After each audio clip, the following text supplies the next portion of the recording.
என்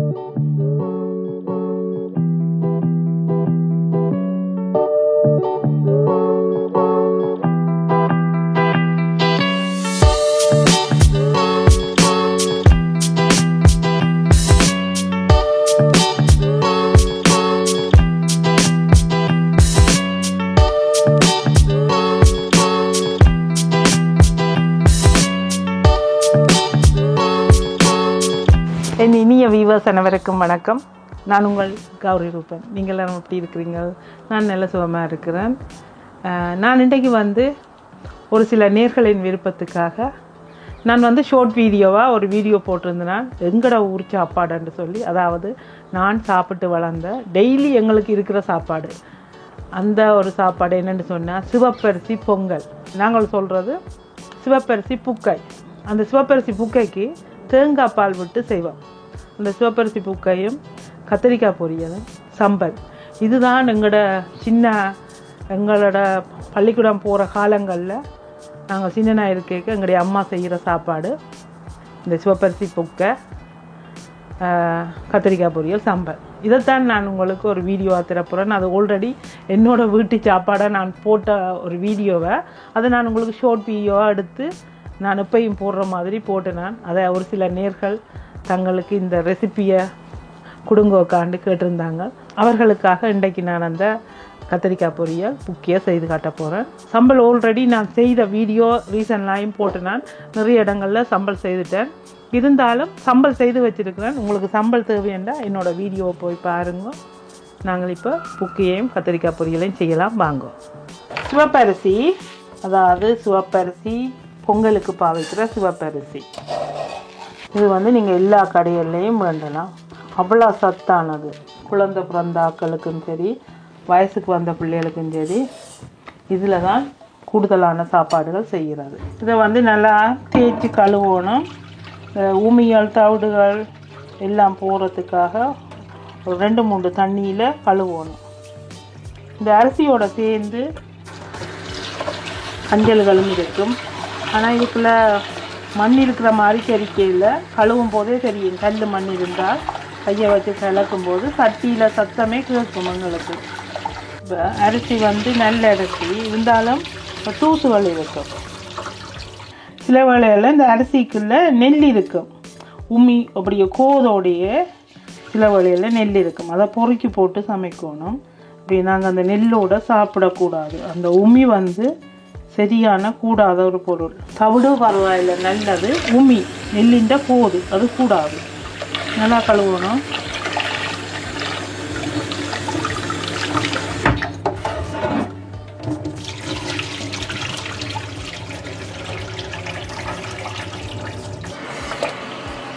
இப்போ இதுக்கு தேவையான அளவு தண்ணியை வைக்கிறேன். இப்போ நாங்கள் இப்படி கையை வச்சுட்டு இது புக்கியாக வேணுமென்றால் கொஞ்சம் தண்ணியை நிறைய விடணும். அரிசி எங்களோட விரலில் இங்கே முட்டும் போது நார்மலாக சோறு வச்சா இந்த அளவுக்கு தண்ணி வைப்போம். மேலே அப்படி கையை வச்சு பார்க்க, இப்படி இந்த கையை வச்சு காட்டுறேன், இந்த வச்சு பார்க்கல எங்களுக்கு இந்த அளவுக்கு இருக்கணும். ஆனால் புக்கைக்கு வைக்கல கொஞ்சம் கரைஞ்சி வரணும். அதனால் இங்கே வைக்கணும். தண்ணி கொஞ்சம் மேலே நிற்கணும். அப்போ இந்த தண்ணி காணாது. இந்த அரிசிக்கு தாக்கக்கூடாது கையை. அரிசியில் மேலே வைக்கும்போது நேராக இங்கே வரணும். இப்போ இன்னும் கொஞ்சம் தண்ணி ஊற்றணும். கூட குறைய இருந்தாலும் பரவாயில்லை. எங்களுக்கு எப்படி இருந்தாலும் அது புக்கியாக தான் பெறப்போகுது. அவிஞ்சா பிறகு தான் நாங்கள் இதுக்குள்ளே தேங்காய் பால் சேர்க்க போகிறோம். அப்போ தண்ணி அளக்கும் போது இப்படி நேராக நிற்கணும். சரியாக இருக்குது. இந்த இந்த விரல் அளவுக்கு இருக்குது. இந்த சிவப்பரிசி நிறைய தண்ணியை இழுக்கும் சமைக்கும்போது. ஓகே, பெரிய வேலையே இல்லை. அடுப்பில் வச்சுட்டு ஒரு தேக்கரண்டி உப்பு போட்டுட்டு முதல்ல அவிய விடுவோம். அப்புறம் பார்த்துட்டு அப்புறம் உப்பு போடுவோம். ஓகே, ஒரு தேக்கரண்டி உப்பு போட்டு இதை அவிய வைக்கிறோம். மூடி அவிய வைக்கக்கூடாது. மூடி அவியும் போது பொங்கி அந்த கஞ்சி எல்லாம் வெளியில் ஊற்றிடும். நீங்கள் மூடவே தேவையில்லை. இந்த மாதிரியே இதை சமைக்கலாம். குக்கரில் போடலாமோன்னு கேட்கலாம். குக்கரில் போட்டாலும் இது கரெக்டான பதத்துக்கு நீங்கள் எடுக்க மாட்டீங்க. ஏனென்று சொன்னால் இந்த சிவப்பரிசி நிறைய தண்ணி எடுக்கும். அதோட அந்த பொங்கி ஊற்றும், தவிடுகளோட சேர்த்து பொங்கி ஊற்ற பார்க்கும். இப்போது பாஸ்மதி ரைஸோ குத்தரிசி சமைக்கிற மாதிரியோ சமைக்க இயலாது. குத்தரிசிக்கு வந்து நிறைய தண்ணியை விட்டு நிறைய விசில் அடிக்க விடணும். இது வந்து அப்படி செய்ய இயலாது. இப்போ ஒருவேளை உங்களுக்கு நல்ல புளியை சர்க்கரை புக்கின்னு சொன்னால் கொஞ்சம் தண்ணியை நிறைய விட்டுட்டு ஒரு 9-10 விசில் விட்டால் தான் இந்த புக்கை அவியும். அதை விட அடுப்பில் சமைக்கிறது ஈஸி, குயிக்கும் வேறு. எனக்கு ஈஸி மாதிரி நான் ஒரு அடுப்பில் புக்கியை வைப்பேன், இன்னொரு அடுப்பில் கத்திரிக்காயை பொரிக்க போகிறேன். இது வந்து ஒரு லைட்டான ஒரு போட்டால் எப்பயுமே நான் மரக்கறிகள் கழுவினாலும் சரி உப்பில் ஊற போட்டாலும் சரி ஒரு நிகச்சூட்டு தண்ணியை தான் நான் இங்கே பாவிப்பேன். அதே மாதிரியே நான் உங்களுக்கும் அப்படி செய்கிறேன்றதை அப்படியே செய்கிறேன். இதுக்குள்ளே கொஞ்சம் உப்பு போடுறேன். போட்டுட்டு இந்த கத்தரிக்காயை வெட்டி அதுக்குள்ளே போட போகிறேன் தண்ணிக்குள்ளே.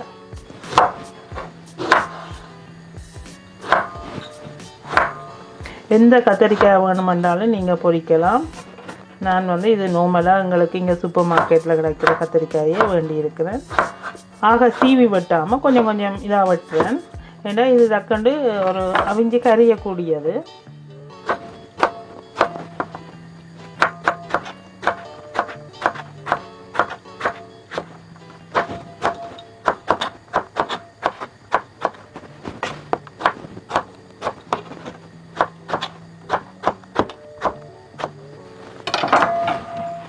இதை எடுத்து வச்சுட்டு தண்ணிக்குள்ளே போடுறேன்.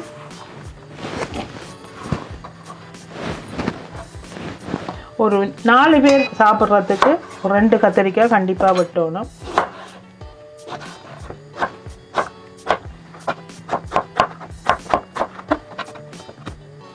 இதை வந்து கையால் நல்லா அமர்த்தி விடணும். உப்பு தண்ணியில் ஒரு 5 நிமிஷம் இருக்கட்டும். நாங்கள் பொரிக்கிறதுக்கு ரெடி பண்ணலாம்.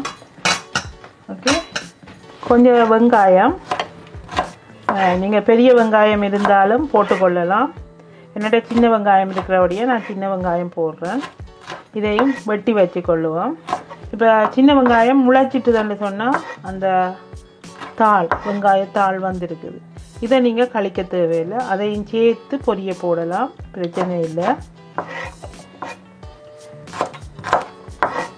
இப்போ இந்த கத்திரிக்காய் பொரிக்கிறதுக்கு கொஞ்சம் நல்லெண்ணெய் விடுறேன். இது வந்து நிறைய எண்ணெய் ஊற்றி பொரிக்காமல் கொஞ்சம் எண்ணெய் விட்டு பிரட்டி பொரிக்கணும். ஒட்டாத பாத்திரமாக இருக்கணும். வளமையாக நீங்கள் பொரிக்கிறதுக்கு ஒரு பாத்திரம் கண்டிப்பாக வச்சுருப்பீங்க. அப்படியான பாத்திரத்தில் பொரியுங்க. ஓகே, இவ்வளோ போதும். எண்ணெய் இந்த உப்பில் ஊற போட்ட கத்திரிக்காயை வடித்து ஒரு ஃபில்டருக்குள்ளே போடுறேன். உப்பில் போட்டோன்னே இந்த கயர் தண்ணி தான் இப்படி இருக்குது. ஓகே, தண்ணியை வடிச்சிட்டு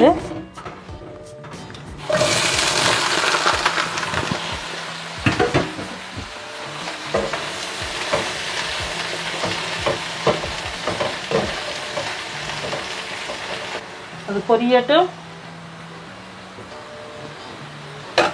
நான் சமைக்கும் போது அப்பப்போ க்ளீன் பண்ணுவேன்.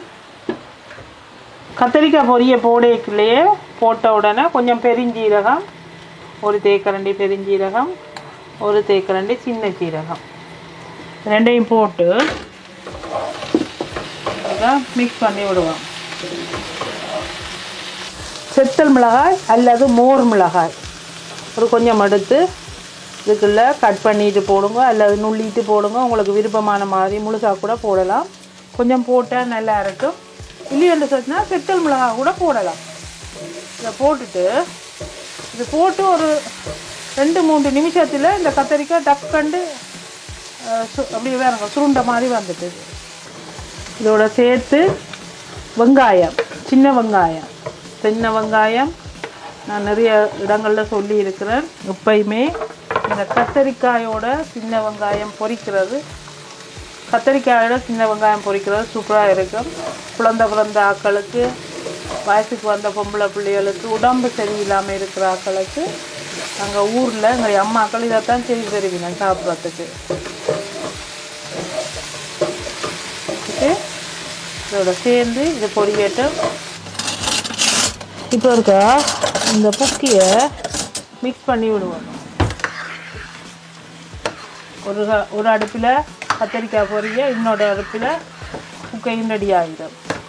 மிக்ஸ் பண்ணிவிட்டு கொஞ்சம் பச்சை மிளகாய் இது அப்படியே சின்ன சின்னதாக கட் பண்ணுவோம். ஏன் நான் இப்படி கட் பண்ணேன்றேன்னு சொன்னால், அந்த பொரியலோட சேர்ந்து பொரிஞ்சிட்டுதான்னு சொன்னால் இந்த மிளகாயை எடுத்து எடுத்து வெளியில் வச்சு சாப்பிட வேண்டிய அவசியம் இல்லை. அது எங்களுக்கு தெரியாது. கத்தரிக்காயோடைய இந்த வெங்காயத்தோட இந்த சின்ன பச்சை மிளகாயும் சேர்ந்துடும். பச்சை மிளகாயை போடும்போது நல்ல வாசம் வரும்.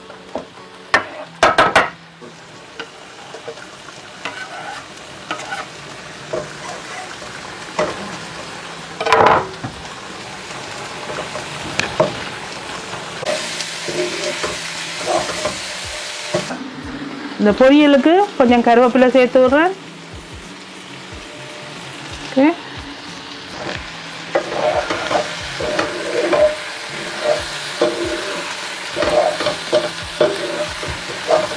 இதை சேர்த்து ஒரு அரை தேக்கரண்டி மஞ்சள் தூள் இதற்கு நல்லா மிக்ஸ் பண்ணிட்டு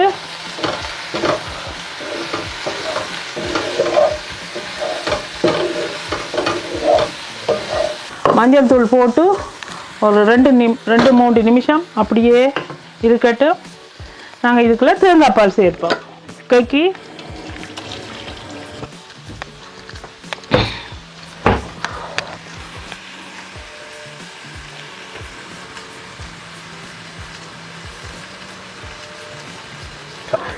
இப்போ பார்த்தீங்களாண்டா அரிசி நல்லா அவிஞ்சிட்டுது. குக்கைக்கு இந்த நேரம் இப்போ நான் இதுக்குள்ளே தேங்காய் பால் சேர்க்குறேன். நீங்கள் தேங்காயை துருவி புளிஞ்சு ஊற்றுறண்டாலும் ஊற்றலாம். தேங்காய் பால் வந்து கட்டியாக இருக்கும். கட்டியை விட்டுட்டு சூட்டோடு நல்லா மிக்ஸ் பண்ணி 400 மில்லி தேங்காய் பால் அப்படியே விட்டுருக்குறேன் நான். இதை வந்து நல்லா மிக்ஸ் பண்ணி விடணும். அடுப்பை ஒட்ட குறைக்கணும், இல்லையண்டா அடி பிடிச்சிடும். நிறைய தண்ணியாக விடக்கூடாது, ஏன்னாண்டா புக்கை வந்து நல்லா கரைஞ்சி போயிடும். உங்களுக்கு எப்படி பிடிக்குமோ அந்த மாதிரி நீங்கள் செய்யலாம். இப்போ நான் விட்டது கரெக்டாக இருக்குது பார்த்தீங்களான்னு சொன்னால். இது அப்படியே மிக்ஸ் பண்ணிவிட்டு இனி வந்து அடுப்பை எரிக்கக்கூடாது, ஆஃப் பண்ணி விட்டுறணும். தேங்காய் பால் தண்ணியாக இருந்தால் மட்டும்தான் அடுப்பை எரிக்கணும். இல்லைன்னு சொன்னால் இல்லை திக்காக இருக்குது, நிறைய பதத்தில் இருக்குதுன்னு சொன்னால் இந்த பதத்தில் இருக்கே புக்கையை நிப்பாட்டி விட்டுருவணும். இது ஒரு 5-10 நிமிஷத்தில் நல்லா உருகிடும். இப்போ இதுக்கு நாங்கள் போட்ட உப்பு காணுமோண்டு மட்டும் டேஸ்ட் பண்ணி பார்த்தால் சரி.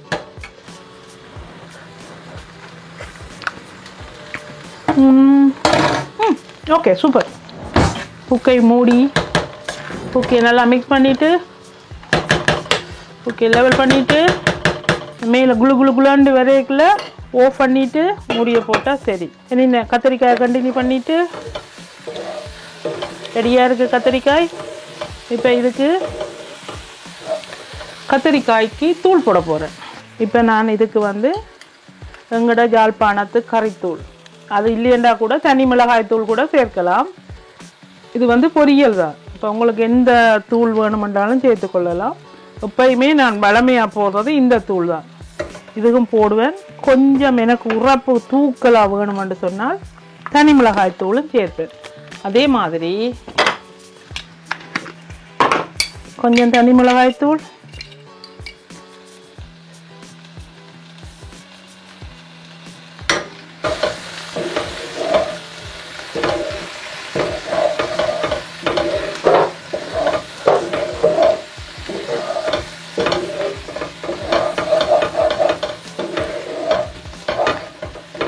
ஸ்லோவாக தூள் போட்டு ஒரு 10 நிமிஷம் அடுப்பில் விடணும். அப்போ தான் அந்த தூளின் பச்சை வாடை போகணும்.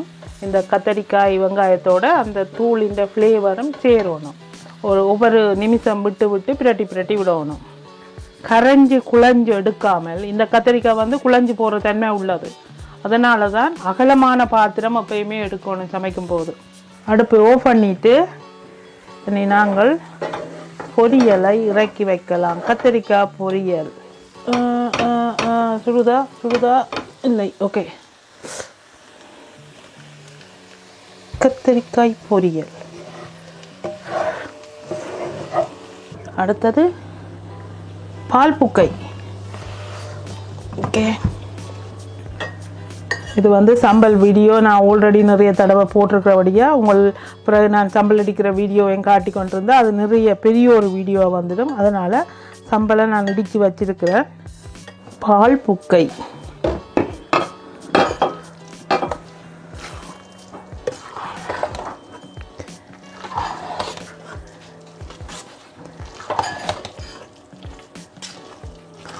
எங்களோட ஊர்லேயும் சரி நிறைய இடங்கள்லையும் சரி இந்த பால் பூக்க வெரி ஃபேமஸ். ஆனால் எனக்கு தெரிஞ்சது எங்களோட ஊரை பற்றி தான் நான் சொல்லுவேன்.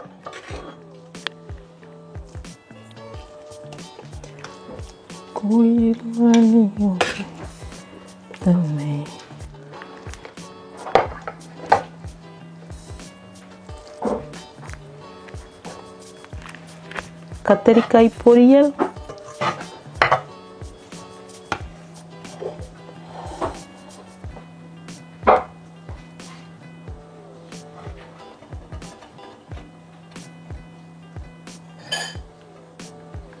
எங்கட நாட்டு இடி சாம்பல்.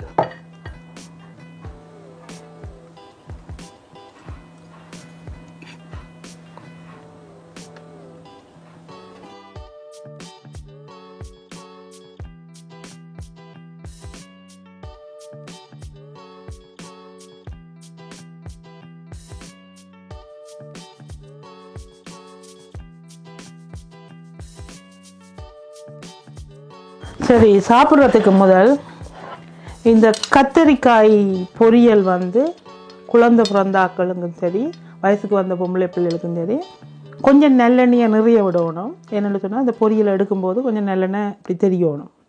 அதுக்குள்ளே ஒரு முட்டையை கிண்டி போட்டு இந்த சிவப்பரிசி பால் விட்டு இந்த கத்தரிக்காய் பொரியலோட சேர்த்து சாப்பாடு கொடுப்பினோம். அதே மாதிரி குழந்தை பிறந்த ஆக்களுக்கும். ஆனால் உரைப்பு போடாமல் செய்து கொடுப்பினோம். கொஞ்சம் மிளகு சீரகத்தூளை தான் மிக்ஸ் பண்ணி போடுறது. நான் இதுக்கு மிளகு சீரகம் போடையில. உங்களுக்கு விருப்பம்னு சொன்னால் அந்த மாதிரி செய்து உங்களோட பிள்ளைகளுக்கு குழந்தை பிறந்த அம்மாக்களுக்கு உடம்பு சரியில்லாதாக்களுக்கு கொடுக்கலாம். என்னென்னு சொன்னால் நிறைய பேர் என்ன கேட்டிருந்தவங்க அது வித்தியாசமான சாப்பாடுகள் இல்லை, இந்த மாதிரியான சாப்பாடுகளால் தான் அதை ஒரு வித்தியாசமாண்டு தனியாக உரைப்பை விட்டுட்டு இப்படி செய்து கொடுக்குறது. நீங்களும் ட்ரை பண்ணி பாருங்க.